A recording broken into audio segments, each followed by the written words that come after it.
Hello and welcome to this tutorial about painting silver armor. I have this Orrus Spyrer kit bash as reference to show you where we want to be at the end of the full tutorial. But in the first episode we will do the silver armor on a Stormcast Eternal's miniature. I have prepped the miniature for priming. And I also put the spear and shield on the same cube to minimize overspill while priming it with the rattle can. And we will prime it black because this will give us the most contrast for the silver armor.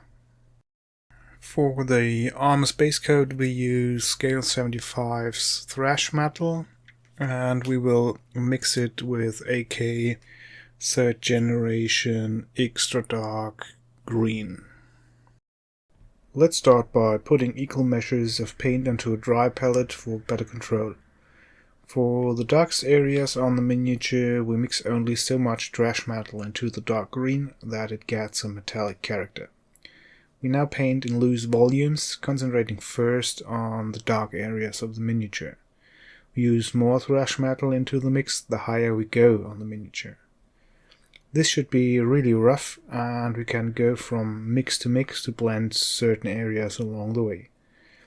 For the brightest parts we use pure thrash metal, either on a sponge to create texture and chipping, or on brush for edge highlights. The same we can do with the darker mixes to emphasize the shadows.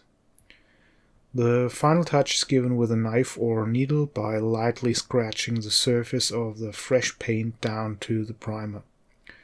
You can do this on a certain area right after you've painted it, or you can do it at the end as long as you didn't take too long to fill in all the areas. This base coat should give you a great foundation for a battle-ready army in no time. So I hope this has piqued your interest. To watch the full tutorial, head over to my Patreon by the end of the week. Thank you very much for watching, and be excellent to each other.